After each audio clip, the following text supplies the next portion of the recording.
Olá, eu sou Sabrina Dalmolin e está começando mais um programa Cirurgia Plástica Sem Segredos, aqui na TV Profissão, afiliada da TV Cultura, com o Dr. Pablo. Tudo bom, doutor? Tudo bem, Sabrina? É um Tudo bem. prazer mais uma vez vir falar de cirurgia plástica contigo, hoje sobre rejuvenescimento facial.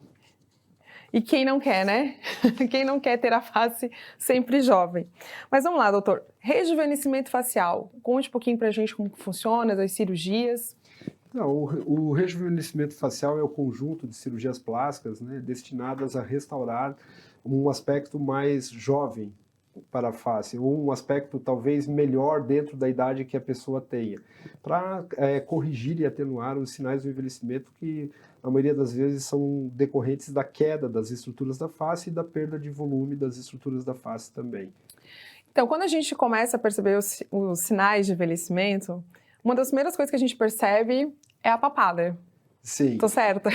Então, na próxima imagem, a gente pode ver um comparativo de uma face jovem do lado direito, né, e de uma face envelhecida do lado esquerdo. Então, você percebe que as características são bem marcantes, né? Você percebe que há uma queda global da face desde a sobrancelha até a região do submento ou da papada. Na próxima imagem, a gente pode ver, né, um caso extremo, no caso um diagrama de uma papada extrema, onde tem muita flacidez de pele, acúmulo de gordura, mas usualmente a papada é um dos primeiros sinais de envelhecimento que surgem, até em pessoas jovens, em pessoas com menos de 30 anos, até por características constitucionais, começam a acumular gordura e ter a papada. Pode voltar para mim. Nos casos de papada, né, pode ser feita a cirurgia, a famosa lipoaspiração de papada ou de submento, já tem um efeito rejuvenescedor, então é uma cirurgia de rejuvenescimento facial. E nos casos, pode passar a próxima imagem, nos casos em que se tem uma flacidez de pele mais acentuada, aqui no diagrama, assim, só para ilustrar, né, que a lipoaspiração de submento, a lipoaspiração de papada, ela é feita com incisõezinhas pequenininhas, né, uma cirurgia com incisões mínimas, ela deixa poucas cicatrizes bem pontuais, né, onde essa gordura é extraída. E na próxima imagem, nos casos mais acentuados, é necessária uma cirurgia mesmo, porque além do acúmulo de gordura na região da papada, a pessoa apresenta já flacidez na musculatura do pescoço. Então, nesses casos, além da lipoaspiração de papada, a gente faz ali onde dá para ver escrito ali cicatriz, a gente faz uma pequena incisão na região embaixo do queixo, tira um pouco de gordura também diretamente, que não foi tirada totalmente na lipoaspiração, e faz o fechamento da musculatura do pescoço, com o intuito de angular o pescoço. O pescoço angulado e com a mandíbula bem definida, ele é um sinônimo de jovialidade. Pode voltar para mim, Kleber? Ele é um sinônimo de jovialidade. Então, assim, a papada é um dos primeiros sinais de envelhecimento. Conforme esse envelhecimento progride, a gente vai percebendo também uma flacidez mais acentuada no terço médio da face, começa a se marcar os sulcos transgenianos, o bigode chinês.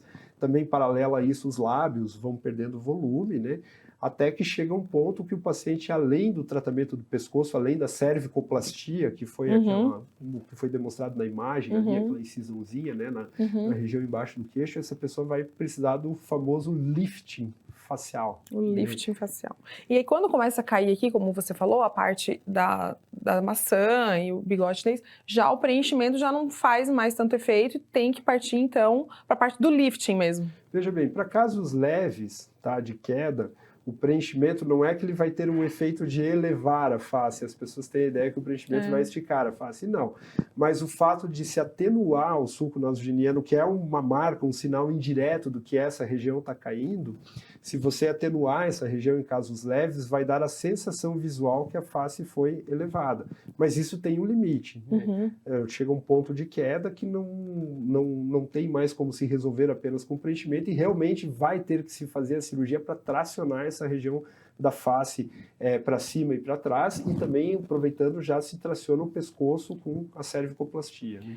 Então, na cirurgia de rejuvenescimento facial, quais são os procedimentos que a gente tem? A gente tem a parte do queixo que você falou, essa parte aqui Do lifting facial. E tem a parte do terço superior. Superior também, Uhum. que seria a blefaroplastia e a frontoplastia. Além disso, tem os procedimentos que nós chamamos de procedimentos ancilares, né, que são os preenchimentos que são feitos. E um ponto bem importante também na cirurgia de rejuvenescimento facial é o tratamento da pele. Há alterações cutâneas, há alterações na pele devido à exposição solar da crônica da pessoa e pelo próprio processo de envelhecimento, como manchas, a elastose, né, a perda da elasticidade da pele. Então, é sempre bom se associar também um tratamento da pele. Na nossa prática, a maioria dos pacientes que fazem cirurgia de rejuvenescimento facial, a gente acaba complementando também com radiofrequência fracionada. No lifting, que digamos é a segunda categoria de procedimento já um pouco mais avançado, né, do que a cervicoplastia. Pode colocar a próxima imagem, por favor?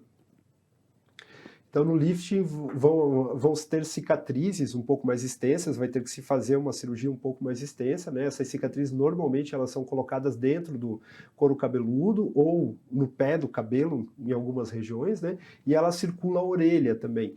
Então, é feita uma incisão conforme o tipo de costeleta que a pessoa tem. A gente vai escolher a incisão ou pré-capilar, né, a incisão no pé do cabelo, ou transcapilar dentro do cabelo.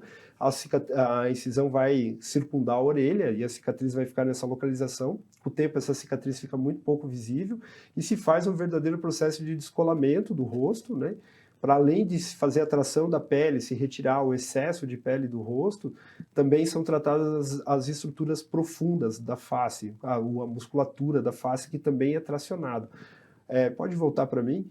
Então, nesse tratamento das estruturas profundas, além de a gente reposicionar, a gente melhora os cantos da boca, o ângulo da boca, que com o envelhecimento tende a ficar mais caído, a questão do bigode chinês, né, que é tracionado e é aplanado essa região, sempre se complementa também com um pouco de preenchimento com gordura da própria paciente, nos lábios, para melhorar o volume dos lábios, e na região também do bigode chinês. E independente desse tratamento do terço médio e do terço inferior, o terço superior, digamos, é um tratamento independente que pode ser feito na mesma cirurgia, mas tem pacientes que vêm apenas, tem queixa e tem indicação de fazer tratamento apenas no terço médio e no terço inferior, né? No caso, o lifting e a cervicoplastia, e tem pacientes que vêm independente de tratar a pálpebra e a região dos olhos isoladamente também. E há aquelas que preferem fazer todos os procedimentos de uma vez só, já faz tudo, faz um rejuvenescimento facial bem completo aí. Né? Mas quando a gente, por exemplo, vai falar dos olhos, da pálpebra caída para fazer a blefaro, eu posso simplesmente só trabalhar a parte dos olhos ou tem que mexer sobrancelhas também? Tem indicação? Isso é variável, tá? Mas na próxima imagem a gente pode perceber um comparativo ali, um pouco mais um close da região das pálpebras, né? Um caso extremo de envelhecimento à direita e uma pessoa jovem à esquerda, certo? Então, em caso de flacidez um pouco mais intensa, é bem comum que a sobrancelha esteja caída também. E nesses casos, até pode piorar o aspecto da sobrancelha se retirar a pele das pálpebras sem reposicionar as sobrancelhas. Então, existe uma outra cirurgia complementar que é bem comum a associação com a cirurgia de pálpebra, que se chama frontoplastia. Antigamente, pode voltar para mim, Kleber? Antigamente se tinha um certo temor em fazer a frontoplastia, que era uma cirurgia com uma incisão bem grande, né? E acabava puxando a testa inteira da paciente para cima. Algumas pacientes tinham medo, tinham receio de ficar com a testa longa, né? De fazer a frontoplastia. E houve o surgimento da frontoplastia videoendoscópica, tá? Que é uma técnica menos invasiva, que nós fazemos pequenas incisões no couro cabeludo, se faz através da utilização de uma câmera videoendoscópica todo o descolamento da região da testa, onde se faz também o tratamento da musculatura da glabela, já se aproveita, já rompe essa musculatura quando ela é muito funcionante, quando ela é hipercinética, e se suspende as sobrancelhas numa posição mais superior. Após feita a frontoplastia, no mesmo tempo cirúrgico, é que nós vamos partir para a estimativa da quantidade de pele na pálpebra superior, porque acaba modificando, como acaba esticando a sobrancelha, acaba tendo menos pele sobrando na pálpebra superior. E aí se faz o tratamento da pálpebra superior. Pode voltar naquela imagem anterior, Kleber? Da mesma forma como na pálpebra superior nós não devemos olhar só para a pálpebra em si, mas sim para a estrutura adjacente, que é a sobrancelha, na pálpebra inferior o terço médio da face também é bem importante. Então, se a pessoa não vai estar sendo submetido a um procedimento de lifting associado, é bem importante que durante a própria blefaroplastia se faça um procedimento associado também para suspender um pouco, pode voltar para mim, Kleber, para suspender um pouco o terço médio da face através da própria incisão da blefaroplastia para não ficar com a pálpebra tratada, né? E essa região caída também acaba influenciando um pouco no resultado estético. Então a pálpebra e a região dos olhos é uma região que a gente não olha ela isoladamente, a gente olha a adjacência dela também. É bem importante. Todos esses procedimentos que você está falando, ele é lifting. Não. Faz o puxar aqui e faz o lifting. E a gente tem o mini lifting. Certo. Qual a diferença dos dois? Bom, o primeiro ponto a se considerar é que o mini lift não é indicado para todos os pacientes. Entendi. Ou seja, o mini lift é para um paciente que tem um mini envelhecimento, tem um processo inicial de envelhecimento. Né? Se um paciente que tiver com a face bem caída, bem envelhecida, for fazer o mini lift, o resultado vai ser mini também. Ele vai ser precário, a pessoa quase não vai perceber diferença. Então, o mini lift é indicado para aquela pessoa usualmente entre 40 e 50 anos, isso não é uma regra fixa, né? As alterações de envelhecimento elas podem variar de pessoa para pessoa, mas usualmente para pessoas entre 40 e 50 anos que não têm sinais tão marcados de envelhecimento e que podem ser resolvidos com uma cirurgia menor. E o tempo de recuperação também acaba sendo menor, a cirurgia é menos invasiva, é menos agressiva também. Falando no tempo de recuperação, como que é o pós-operatório, doutor, de uma cirurgia dessa? Partindo assim de uma cirurgia de rejuvenescimento facial completa, é claro que as cirurgias fracionadas, por exemplo, se a pessoa fizer só blefaroplastia, fizer só cervicoplastia ou só o lift isolado, o tempo de recuperação vai ser mais curto também. Mas quanto maior a quantidade de procedimentos associados, maior vai ser o tempo de recuperação. E o tempo de recuperação, principalmente, nas primeiras semanas, há um certo grau de limitação física, a pessoa tem que tomar cuidado para não fazer esforço, né, até para não piorar um inchaço, não correr o risco de ter um sangramento pós-operatório. Provavelmente fica muito roxo também, né? O tempo de recuperação ele é mais esteticamente associado, né? Ou seja, é o tempo que essa pessoa vai poder se apresentar socialmente. Isso dura em torno de 2 a 3 semanas, ela consegue começar a disfarçar, né, com base, as marcas roxas, sabendo que ainda vai estar um pouco inchada, e aproximadamente em torno de 1 mês que ela consegue estar bem apresentável mesmo, sem se preocupar muito com disfarçar algum estigma da cirurgia. Existem, assim, a gente já viu alguns casos, inclusive de famosos, que há um certo exagero, com certeza, né, ao puxar, né, a pele, mas tem como reverter ou arrumar esse tipo de situação, se vê que pesou a mão, digamos assim? Depende, é que o mais importante é prevenir isso, né? Não pesar a mão.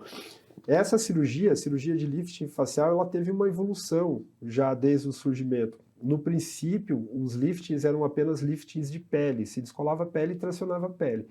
Então, para ter um resultado mais sustentado, mais duradouro, tinha que ter um certo exagero nessa tração, que é onde a gente, principalmente assim, em atrizes idosas da década de 80, era bem comum ver esses estigmas de boca hipertracionada, né?